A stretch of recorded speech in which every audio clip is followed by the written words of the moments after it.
Iran America యుద్ధం యావత్ ప్రపంచానికి ముప్పుగా పరిణమించింది. హోర్ముజ్ జలసంధి గుండా వెళ్లాల్సిన ఆయిల్ ట్యాంకర్లను ఇరాన్ దిగ్బంధం చేస్తోంది. దీంతో ప్రపంచవ్యాప్తంగా ఇంధన కొరత ఏర్పడింది. అయితే తాజాగా గత శనివారం నాడు ఇండియాకు చెందిన 2 చమురు ట్యాంకర్లు హోర్ముజ్ జలసంధి గుండా రవాణా అవుతున్న సమయంలో ఇరాన్కు చెందినటువంటి IRGC నేవీ కాల్పులు జరిపి ఒక నౌకకు డ్యామేజీ చేసింది. అయితే ఈ కాల్పుల్లో ప్రాణ నష్టం జరగలేదు. దీనిపై ఇండియా ఇరాన్పై తీవ్రంగా స్పందించింది. మిత్రదేశంగా చెబుతూ తమ చమురు ట్యాంకర్లపై దాడి ఎలా చేస్తారని నిలదీసింది.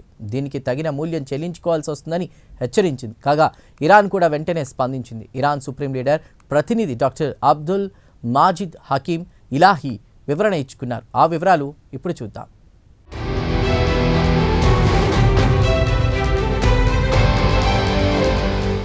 ఇరాన్ అమెరికా యుద్ధం యావత్ ప్రపంచాన్ని ఇంధన సంక్షోభంలోకి నెట్టేసింది.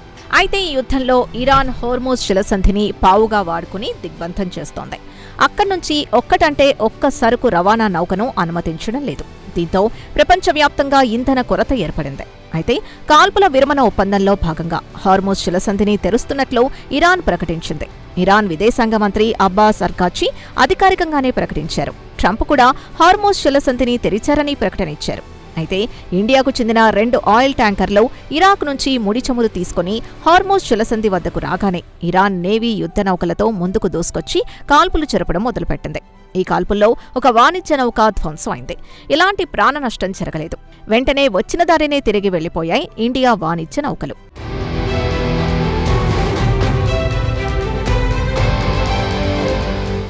దీనిపై ఇండియా ఘాటుగా స్పందించింది. మిత్రదేశంగా భావిస్తే తమపైనే దాడులు చేస్తారా అంటూ నిలదీసింది. దీనికి తగిన మూల్యం చెల్లించుకోవాల్సి వస్తుందని ఇరాన్ని హెచ్చరించింది. వాస్తవానికి ఆయిల్ ట్యాంకర్లు బయలుదేరడానికి ముందే ఇరాన్ అనుమతి తీసుకున్నారు భారత వాణిజ్య నౌకకు చెందిన కెప్టెన్లు. హోర్ముజ్ జలసంధి వద్ద 2వ నౌక కూడా ఇండియాకు చెందిందే. పూర్తిస్థాయి అనుమతి తీసుకున్న కాల్పులు జరపడం పట్ల ఇండియా ఆగ్రహం వ్యక్తం చేసింది. కాగా ఆయిల్ ట్యాంకర్ నౌక కెప్టెన్ ఇరాన్ అధికారులతో మాట్లాడిన రికార్డింగ్ కూడా బయటపెట్టింది. దీంతో ఇరాన్ కాస్త తగ్గింది. ఈ ఘటన తర్వాత ఇండియాలో ఇరాన్ సుప్రీం లీడర్ ప్రతినిధి డాక్టర్ అబ్దుల్ మాజిద్ హకీం ఇలాహీ శనివారం నాడు మీడియాతో ఘటన గురించి వివరణ ఇచ్చుకున్నారు. ఇరు దేశాల మధ్య బలమైన సంబంధాలున్నాయని అన్నారు. అయితే ఇండియాకు సంబంధించిన వాణిజ్య నౌకలపై జరిగిన దాడి గురించి తనకు తెలీదని, తన వద్ద ఎలాంటి సమాచారం లేదని అన్నారు. త్వరలోనే అన్నీ సర్దుకుంటాయని ఆయన హామీ ఇచ్చారు. సమస్యలు తలెత్తితే వాటిని పరిష్కరించుకుంటామని ఇలాహీ అన్నారు.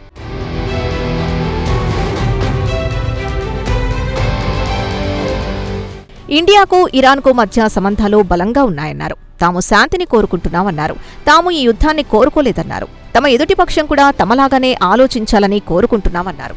దీంతో పశ్చిమాసియాలో శాంతి పునరుద్ధరించబడుతుంది అన్నారు. కాగా ఇండియాకు చెందిన 2 ఆయిల్ ట్యాంకర్లు సన్మార్ హెరాల్డ్, జెగ్ ఆర్మన్లను హోర్ముజ్ జలసంధి నుంచి బలవంతంగా తిప్పి పంపించారు. కాగా ఈ 2 వాణిజ్య నౌకలు సుమారు 20 లక్షల బ్యాలర్స్ ఇరాకీ ముడి చమురు తీసుకుని ఇండియాకు బయలుదేరాయి. కాగా హోర్ముజ్ జలసంధి వద్దకు రాగానే బలవంతంగా ఆపేయడమే కాకుండా నౌకపై కాల్పులు జరిపారు.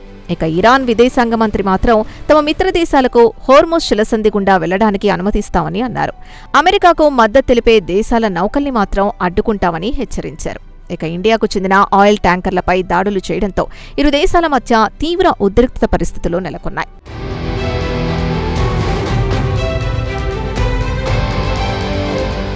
ఇదిలా ఉండగా ఈ ఘటనను భారత ప్రభుత్వం సీరియస్గా తీసుకుంది. వెంటనే భారత విదేశాంగ మంత్రిత్వ శాఖ ఇండియాలో ఇరాన్ రాయబారి మహ్మద్ ఫతాలీని పిలిపించి తీవ్ర నిరసన తెలియజేసింది. వెంటనే ఇండియాకు బయలుదేరి వాణిజ్య నౌకల్ని అనుమతించాలని కోరింది. అయితే మీడియాలో వస్తున్న వార్తల ప్రకారం ఇండియాకు చెందిన వాణిజ్య నౌకలపై దాడి చేసిన వెంటనే గ్రీక్ ట్యాంకర్ని కూడా వెనక్కి పంపించారు. కేవలం గ్రీక్కి చెందిన ఆయిల్ ట్యాంకరే కాకుండా పలు దేశాలకు చెందిన ఆయిల్ ట్యాంకర్లను బలవంతంగా వెనక్కి పంపించేశాయి ఇరాన్కు చెందిన IRGC నేవీ. హోర్ముజ్ జలసంధి తెరిచామని ప్రకటించిన 24 గంటల్లోనే తిరిగి మూసేశారు. దీనికి కారణం అమెరికా తమ నౌకల్ని దిగ్బంధం చేస్తోందని ఇరాన్ వివరణ ఇచ్చుకుంది.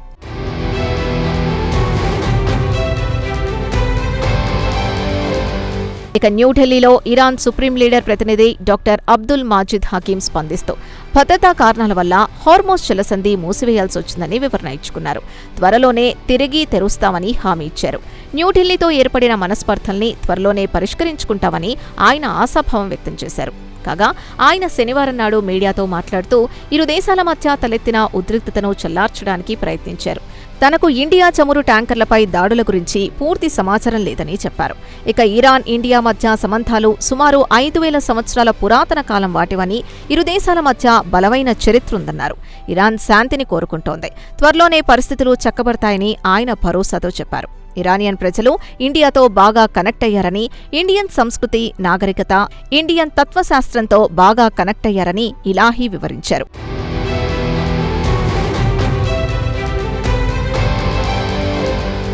ఇండియాకు ఇరాన్ మధ్య ఉన్న చారిత్రక సంబంధాల వల్లనే ప్రస్తుతం గడ్డు పరిస్థితుల్లో ఇండియా చమురు ట్యాంకర్లను రప్పించుకుంటోందన్నారు. ఇండియా మిత్రదేశం కాబట్టి ఇండియన్ ట్యాంకర్లను తాము ఆపడం లేదన్నారు. ఇరు దేశాల మధ్య సంబంధాలు రోజురోజుకు బలపడతాయన్నారు. ఇరాన్ యుద్ధానికి సుముఖంగా లేదన్నారు ఇలాహీ. కాగా గత శనివారం నాడు ఇండియా ఆయిల్ ట్యాంకర్ని వెనక్కి పంపారని తెలియగానే శనివారం సాయంత్రం భారత విదేశాంగ కార్యదర్శి విక్రమ్ మిస్త్రీ ఇరానియన్ రాయబారి మహ్మద్ ఫతాలీకి తీవ్ర నిరసన తెలియజేశారు. ఇండియన్ ఆయిల్ ట్యాంకర్లతో పాటు భారత నావికుల ప్రాణాల పట్ల ఆందోళన వ్యక్తం చేశారు. కాగా ముందస్తుగా ఇండియాకు చెందిన ఆయిల్ ట్యాంకర్లను అనుమతిచ్చి హార్మోస్ వద్దకు రాగానే కాల్పులు జరపడాన్ని ఇండియా జీర్ణించుకోలేకపోతోంది.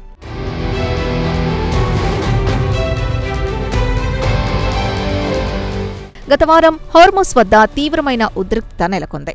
ఏప్రిల్ 16న ఇరాన్ కాల్పుల విరమణ ఒప్పందంలో భాగంగా హార్మోస్ జలసంధిని పూర్తిగా తెరిచామని ప్రకటించింది. 2 రోజుల తర్వాత తిరిగి హార్మోస్ను మూసివేస్తున్నట్లు తెలిపింది. అమెరికా ఒప్పందాన్ని తుంగలో తొక్కిందని, ఇరానియన్ వాణిజ్య నౌకల్ని అమెరికా జప్తు చేస్తోందని ఇరాన్ ఆరోపించింది. కాగా ఇరాన్ మాత్రం ఇండియాతో సత్సంబంధాల్ని కోరుతున్నామని చెబుతోంది. దీంతో భారత విదేశాంగ మంత్రిత్వ శాఖ మాత్రం వెంటనే తమ చమురు ట్యాంకర్లను హోర్ముజ్ ద్వారా పంపించాలని కోరుతోంది. అయితే ఇరాన్లో అంతర్గత కుమ్ములాటలు బహిర్గతమయ్యాయి. విదేశాంగ మంత్రి అబ్బాస్ అర్గాచి హార్మోస్ జలసంధి గుండా రాకపోకలకు అనుమతిస్తున్నామని ప్రకటిస్తాయి. దానికి వ్యతిరేకంగా ఇరాన్కు చెందిన ఐఆర్జీసీ మాత్రం తీవ్రంగా వ్యతిరేకిస్తోంది. ఇక ఐఆర్జీసీ హార్మోస్ జలసంధి గుండా వెళ్లే ఆయిల్ ట్యాంకర్లపై టోల్ ట్యాక్స్ విధించాలనే ఆలోచనలో ఉంది. దీనిపై ఇండియా తీవ్రంగా స్పందించింది. ఇండియా ఎలాంటి టోల్ ట్యాక్స్ చెల్లించదని తేల్చి చెప్పింది. మరి హార్మోస్ జలసంధికి ఎప్పుడు విముక్తి లభిస్తుందో చెప్పలేం. గురువారం నాడు ఇరాన్, అమెరికాల మధ్య ఇస్లామాబాద్లో శాంతి చర్చలు జరగాలి. అయితే చర్చలకు ఇరాన్ ఆసక్తి చూపడం లేదు. మరోపక్క ట్రంప్ డీల్ కుదుర్చుకోవాలని బెదిరిస్తున్నాడు. చర్చలకు రాకపోతే ఈసారి ఇరాన్ను పూర్తిగా నేలమట్టం చేస్తామని హెచ్చరిస్తున్నాడు. దీంతో మరోమారు హార్మోస్ క్లోజ్ అయ్యే పరిస్థితి కనిపిస్తోంది. ఇరు దేశాల మధ్య శాంతి చర్చలు సఫలమైతే హార్మోస్కు ముక్తి లభిస్తుందని, లేదంటే ఇరాన్ ఇలాంటి అడ్డంకుల్ని తరచూ సృష్టిస్తూ యావత్ ప్రపంచాన్ని గడగడలాడిస్తుందనేది పొలిటికల్ ఎనలిస్టుల అభిప్రాయం.